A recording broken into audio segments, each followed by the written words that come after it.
And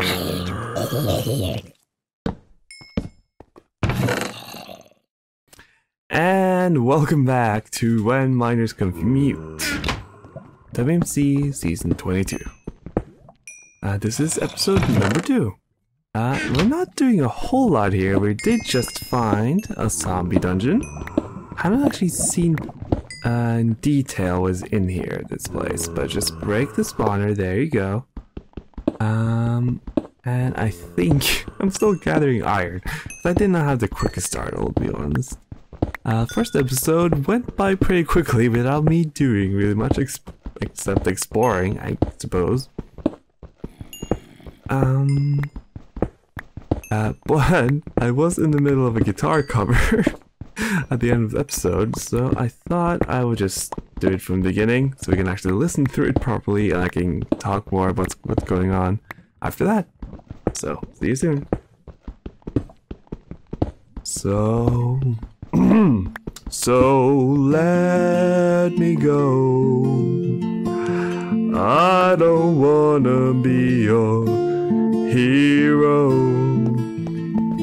I don't wanna be a big man. I just wanna fight like everyone else.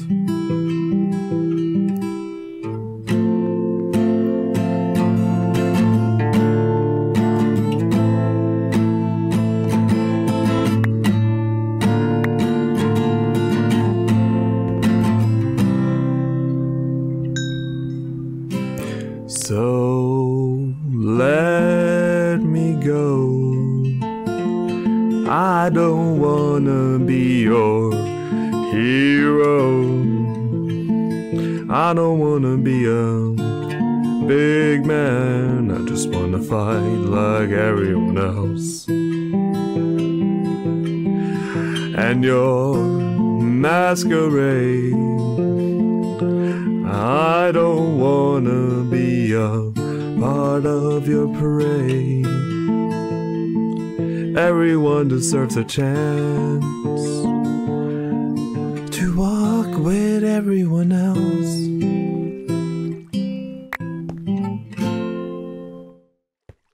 And that was Hero by Family of the Year.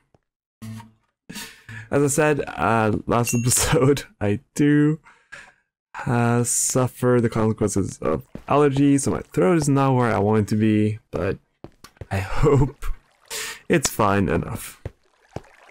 So, what else can we talk about? I have been playing some other widget games since last we spoke. I just finished the 3D adventure game called Brothers, A Tale of Two Sons, which is a fantastic story, which, man, it borrows a lot from classic fairy tales, but it does tell its own story, not with just the talking and the moving around, but also with how you play the game. I don't really want to spoil it too much, but you play as two brothers who are trying to go the hero's journey. They're trying to go to this mountain which will hold...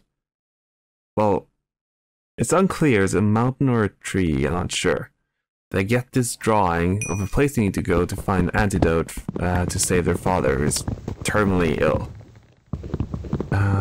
And you control both brothers with a controller, an analog stick for both brothers. So the left one is one brother, and the right analog stick is the other brother.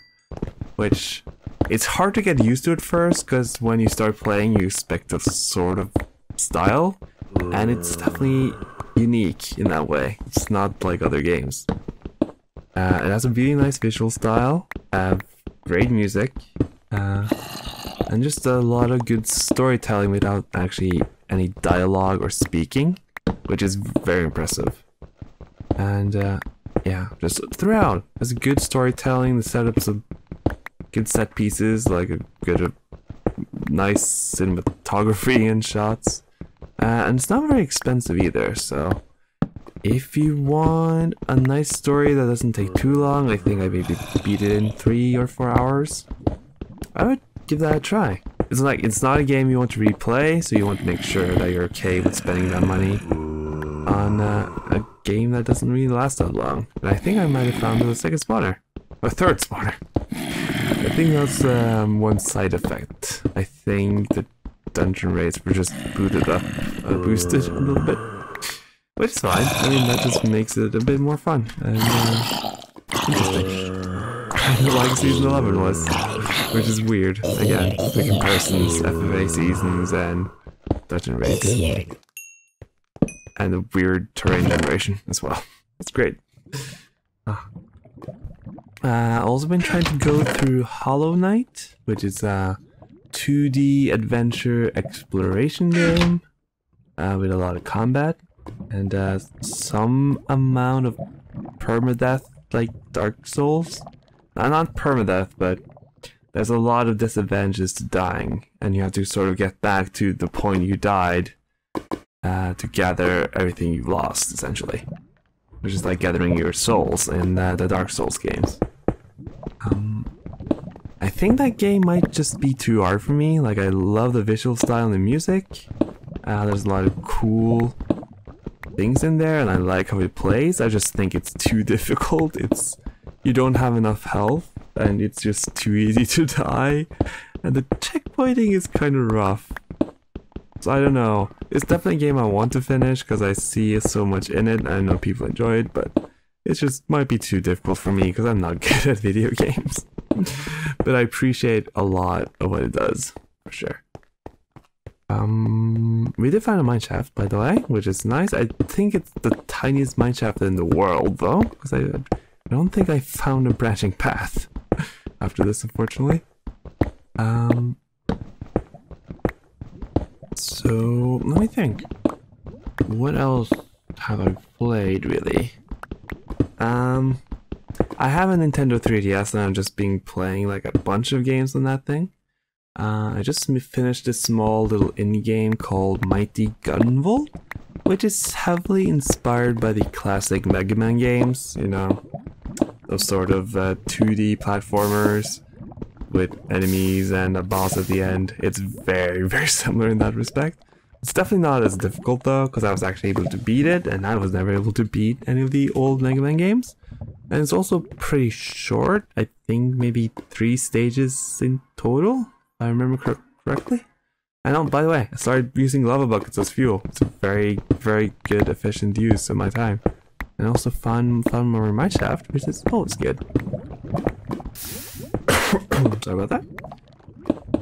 Yeah, Mighty Gunvolt. It's not very expensive, so if you have a need for a little small game that doesn't take too much time all at once, give that a try. And there's also a sequel which has, I think, 3D graphics and it's just like an expanded version of that.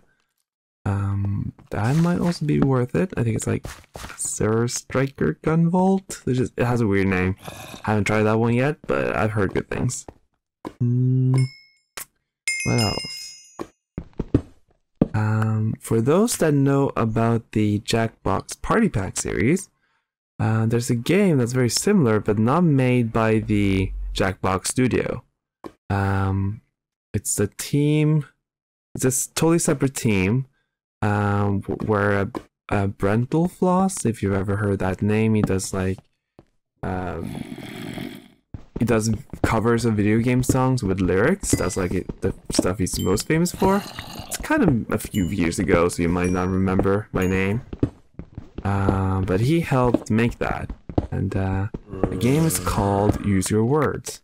And it's one of these, you know, party games where you use your phone or your browser to play. And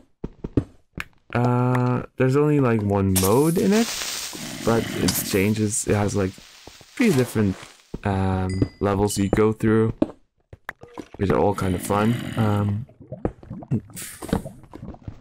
I think watching a trailer is probably easier than me explaining it, but I just want to say it's really refreshing, it's fun, and I just feel maybe it's a bit more innocent than the Jackbox games. Like, you can get away with just the simple jokes and not have to go all not especially dirty, not especially offensive, but you know, a bit in that direction. Sort of like how Cards Against Humanity is, like that rewards the explicit and the surprising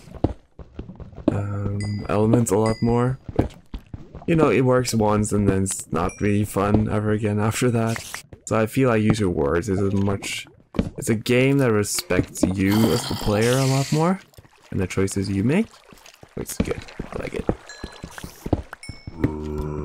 There's also like a good mode where you need to figure out which answer you pick from a set of answers, and some of the answers are by the game, and they usually are the best ones. So you have to like have this meta game of like, oh, okay, so is this the game just being good and funny, or should I try to reward the actually funny answer here? Like, it's weird meta game, which is I really enjoy. And you can break through that, which is good to know. And this Y4 mineshaft, like, what is happening here? I was so astonished when I saw this. Like, is this real? Oh my gosh, this is so cool. Other than that, I've been watching a little bit of anime, a little bit of Netflix here and there. Started watching Bill Nye's new show on Netflix. That's very good. I would recommend that, especially the first episode. This is about climate change. That was very good. Well done. Finished the first season of Black Mirror, which is a bit of like a dark dystopian look at what the future could be, and I'm all about that stuff, like predicting where the future might go and the issues we might have to deal with at some point. That was a fantastic watch. I'm a bit worried about the next seasons because I heard they go a lot darker. I'm kind of scared of that. Watch a movie called Total Recall, which is also weirdly dystopian dark future where there's been a whole nuclear war. There's only 2 nations left in the world which you can live on, which is the United Kingdom and Australia. And there's like totally this caste system of a higher and a lower class. Higher class, of course, is the British, and Australian, you know, they have that convict history, so of course that ends up being in the lower class, which, you know, that's also a whole other level of social commentary that I don't want to get into.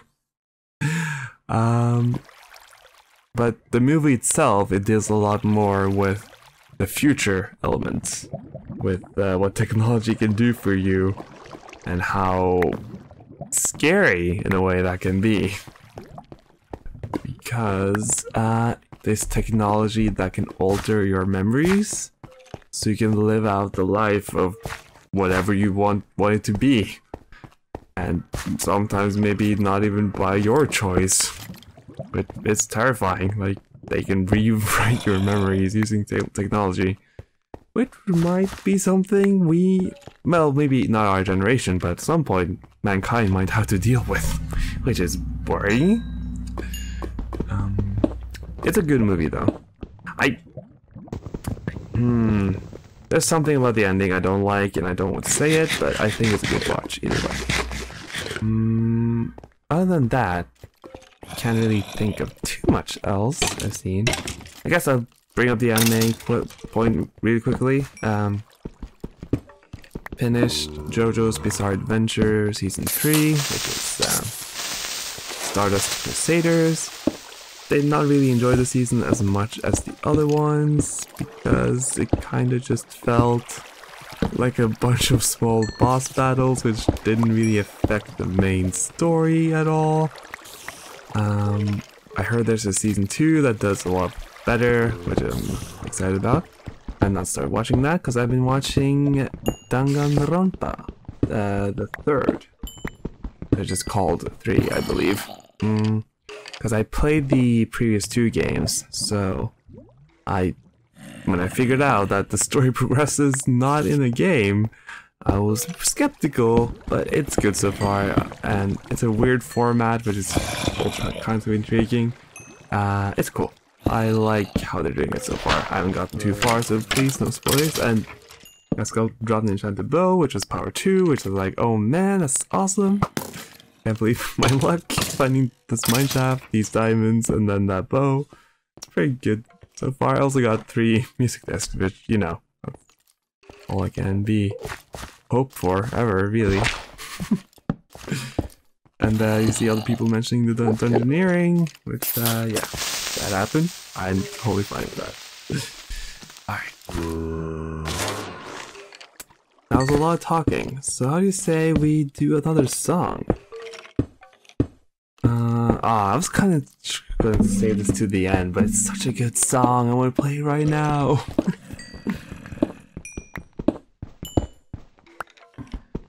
So, this is probably one of my favorite songs of all time. I don't know the full name of the artist. It's just called B.J. Thomas on this one. I believe he's the original composer. And this song is called Raindrops Keep Falling on My Head, which has been covered by almost every artist in the world. At least like solo voice artists. There's one specific version I really like. Oh gosh, I don't remember. There's one by Manic Street Preachers, which is very good. There's a Japanese or Korean female singer too, which is really good. Sorry, I don't remember at that moment. There's also a male version, which is fantastic. Maybe I'll put it in the description if I remember. But there's a lot of good covers out there anyway, and it might be worth listening to them. I'm just trying to find your personal favorites, because they might differ from mine, which is totally fine. So I'm gonna try and do my version. And again, I don't think I'll do it with respect it deserves, but that's how it goes. Just go with that in mind. Alright, here we go. Raindrops keep falling on my head.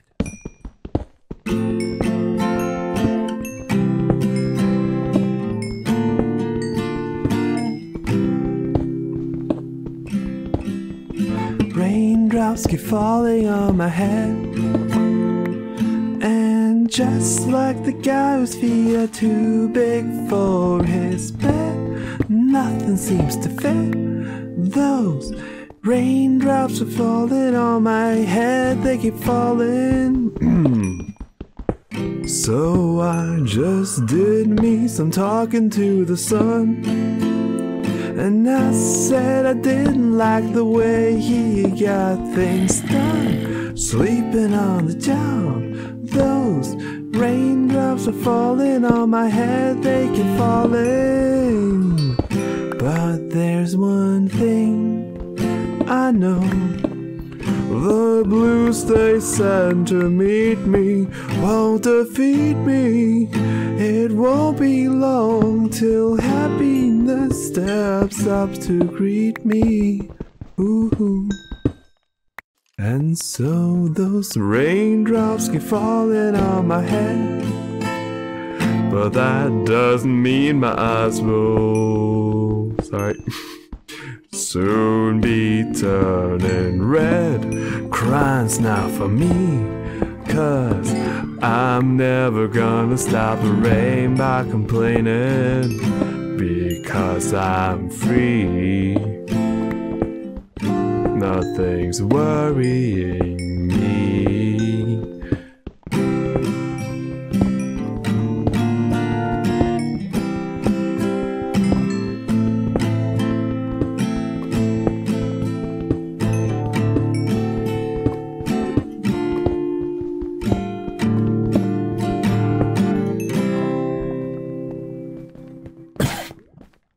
'Cause it won't be long till happiness steps up to greet me.